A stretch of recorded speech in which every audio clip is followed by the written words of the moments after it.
I don't think Terrence dealing with much of anything because Terrence did like I did as a heavyweight. He bulked up to the weight. He been dealing with super middles and light heavyweights in training.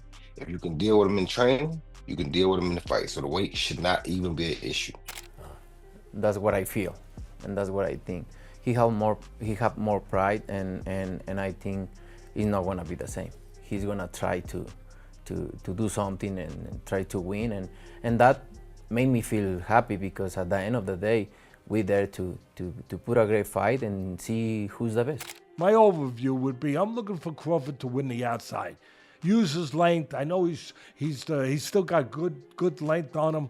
Use his length, use his legs a little bit, grab the canvas. He's not gonna run, but just control space, get angles, be ready to punch. Don't allow Canelo to freely walk in. The greatest boxing fight in 2025 is finally upon us, and it's Canelo Alvarez versus Terence Crawford. With days to go before the bout, the great Roy Jones Jr. came out with guns blazing. He made it abundantly clear that unless Canelo brings a perfect performance, defeat is all but assured for him. Jones cautioned that Crawford is not a fighter who forgives errors and one mistake will pay the ultimate price. His word was cutting, biting in a stern reality check for Team Canelo. Fight the absolute correct fight that he can fight, the only correct fight that he can fight. He does have a chance, and I think he could be victorious. If he doesn't, if he doesn't fight the one way that he can only fight to win it, Terence Crawford has 6 ways he can win it. And my money will go on the man who has 6 ways to win it over the man who has one way to win it. So you think Canelo has to kind of fight the perfect fight, right? If he don't, he in trouble. If he does, he should be all good. Jones described why he had such sentiments about Canelo. To him, the Mexican icon already had everything: fame, titles, recognition, and respect. Crawford, meanwhile, is still more hungry than ever, fighting like a man with something to prove. Jones feels like this hunger is the game changer. He believes Crawford will come in with energy, drive, and intensity that will overwhelm Canelo if he doesn't have the same level of ambition or determination. So I don't know if Canelo's hungry. I know Bud is hungry. Bud stays hungry. I don't know if Canelo's hungry. Bud has never got the recognition for what he deserves like Canelo has. You understand me? So Bud is still hungry for that recognition. When you're hungry like that, a determined man, it's very hard to detour. Now, like I said, because of Canelo's size and because of all his accolades, if he went out and fought the perfect fight, it's going to be hard for Bud to beat him. But if he don't, it's going to be a problem. Roy Jones Jr. also shot down all the criticism for Crawford's weight jump. Most critics claim it will slow him down or render him less effective, but Jones disagreed vehemently. He stated that Crawford's work ethic and discipline are unmatched, and any weight adjustment would be a minor inconvenience, not an issue. Jones maintained that Crawford's skill set, timing, and razor sharpness would not be compromised, keeping him as lethal as he has always been. I don't think Terrence dealing with much of anything because Terrence did like I did as a heavyweight. He bulked up to the weight. He been dealing with super middles and light heavyweights in training. If you can deal with them in training, you can deal with them in the fight. So the weight should not even be an issue. Jones went a step further, however, saying Crawford isn't just good for a lighter fight, he's great. He thinks Crawford has consistently demonstrated that size isn't an obstacle in his favor, actually it drives him. Jones complimented Crawford's mentality, saying he has the type of mind that if he makes up his mind about something, he can do it against anybody. As put by Jones, Crawford has the ability to do anything he wishes in boxing. Big guy does beat a good bad guy, but a great little guy, does beat a great small guy, but a great small guy beats a good big guy.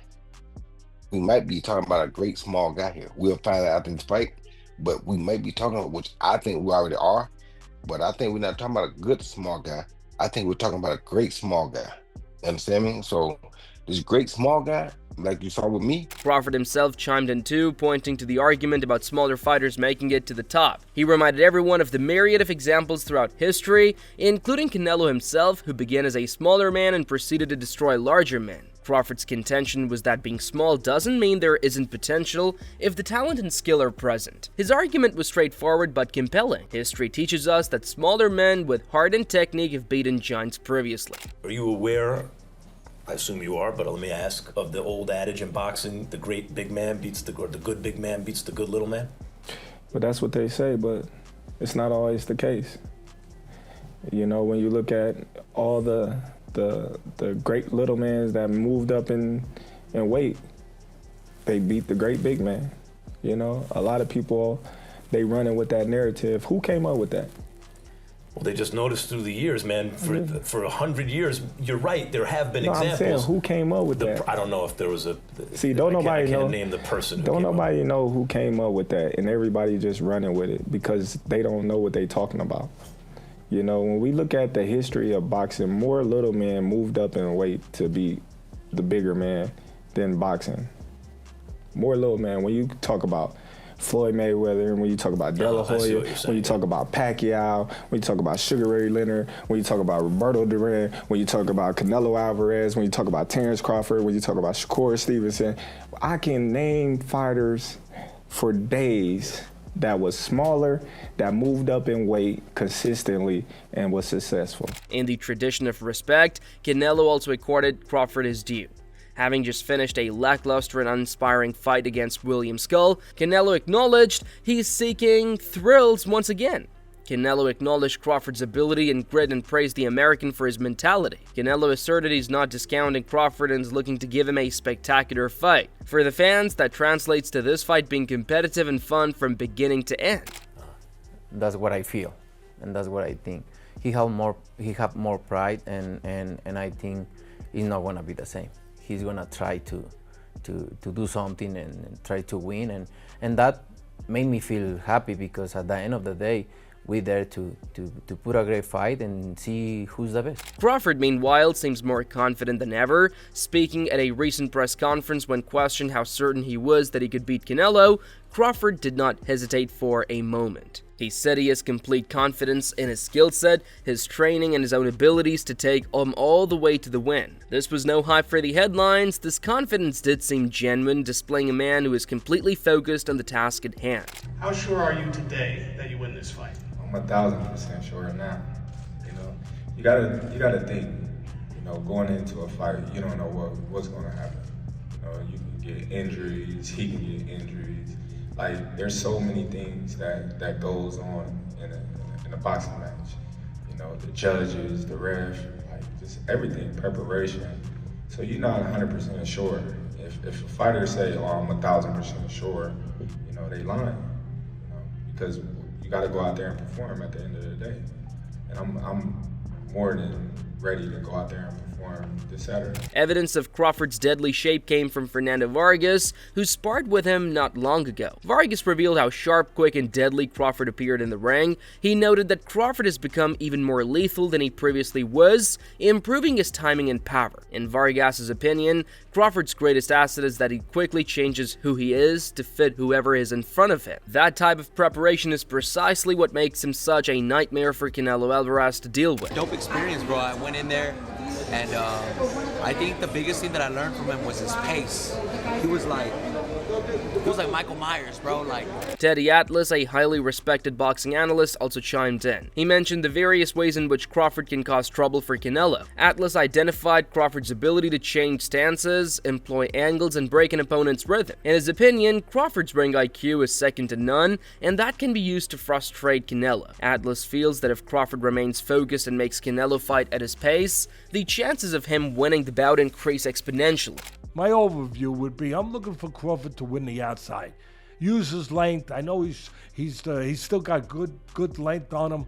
Use his length, use his legs a little bit, grab the canvas. He's not gonna run, but just control space, get angles, be ready to punch. Don't allow Canelo to freely walk in. Following Atlas, Carl Froch also entered the conversation and complimented Crawford on his back foot counterpunching in boxing. Froch cited instances from Crawford's previous fights where he bullied forward-pushing opponents by forcing them to walk into punches. He opined that it was precisely the same skill which could be utilized to counter Canelo's pressure forward. Froch explained that Crawford's capacity to fight in reverse and still throw clean counters could assist him in weathering as well as outwitting Canelo's rugged style. Canelo Alvarez being the bigger man, you would think that the size and strength, and he can impose that on Crawford, and that will probably work because he's naturally the bigger man. But Crawford, if he's on his back foot, we've seen him before. We've seen him against Errol Spence. We've seen him actually against Kell Brook. We've seen him against Ricky Burns.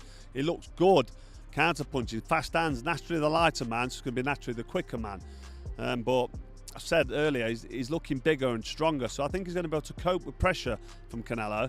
Current heavyweight title holder Alexander Usyk also expressed his admiration for Crawford. Usyk appreciates Crawford's smooth style and how he is able to adjust. He talked about how Crawford's speed, timing, and defensive presence make him one of the hardest to combat. Usyk is convinced that this style has the potential to give Canelo major headaches and that, in his opinion, Crawford stands a good chance of coming away the winner when the two do eventually meet. Canelo and Terence Crawford. Yeah. How do you see that fight? Who I do you like Terence. It's Wow. my friend, but it's crazy man. Listen, I say Terence win. Yes. What? Terence win over Canelo. Yes, or Terence win. But listen, Terence is different man. Terence work in две стойка. Two sides. Two sides. Right. And Right. switch hitter. Yes. The switch Yes. hitter. Yes. Right and left. But it's very smart man. It's very smart. But feel distance and plays like Adjustment. Henry Cejudo also explained that not many fighters have the ability to imitate Crawford's rhythm and movement because it's so physically taxing. Cejudo added that Crawford has perfected a style that demands ultimate conditioning and smarts to execute. To have somebody mimic Terence Crawford than to find somebody to mimic Canelo. There's a lot of Canelos out there. There's not a lot of Terence Crawfords that could switch both to right, lefty, and do it like their right is just as powerful as their damn left. And I think that's somewhere where Terence Crawford is crafty and he's different. If you watch him against Gamboa, that's the first time that I really saw him, the way he stopped Jeff Horn. I mean, the way that he was able to freaking stop Errol Spence, dude, switching to the stance. That's going to be difficult, but when I watch Countdown... However, he also ensured to give recognition to Canelo's frame of mind, noting that the Mexican sensation is not walking in looking to play it safe, but to hunt for a knockout. This desire for a stoppage has pumped up fans even further. Fans began wondering if we could expect the old Canelo, the one who brutalized foes with vicious combinations and body blows. I used to hate on Canelo for not fighting my boy, the Mexican monster, David Benavidez. And I still probably do resent that shit a little bit, but I also understand why. But I just feel like the weight is just different, Kamaru. The weight is just different, bro. From 54 to 68, it's just different, bro. And I tell you what, Canelo's confident, bro. You hear his interviews? I'm gonna win. Like, Canelo wants to stop this dude. Like, Canelo's not out there to get a decision, bro. Canelo wants to stop him.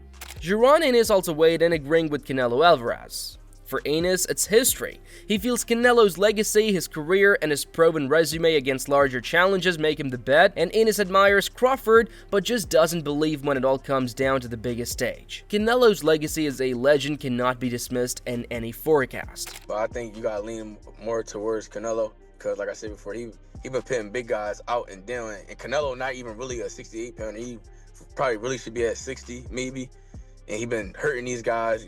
I think he be dropping these guys and things like that. So, and them guys be way bigger than him come fight night. I know that for sure. They be probably close to 200 pounds, and he dropping those guys like that. So, I don't know. It's gonna be a great fight. The fans want to see it. So, so be it. Finally, Oscar De La Hoya chimed in, and as always, he didn't mince words. De La Hoya simply stated that Canelo would defeat Crawford decisively and handily. Oscar was adamant that Canelo's power, size, and ability would just prove too much to handle. His bold statement added even more fuel to the fire, splitting fans into debates and making the build-up even more explosive. Now, what the media is reporting, and it's circulating, is that Canelo Crawford is the biggest fight of the decade. I mean, to a purist and a fighter, it's laughable. Because you have Crawford jumping up 2 weight classes to fight Canelo, who's a natural light heavyweight. Crawford, who couldn't push back Madrimov. Life and death with Madrimov. What do you think Canelo's gonna do to him? Run him out of the ring! So, boxing enthusiasts, who are you siding with? Is it the Mexican giant Canelo Alvarez or the starved and lethal Terence Crawford? Leave your predictions in the comments and subscribe for more analysis.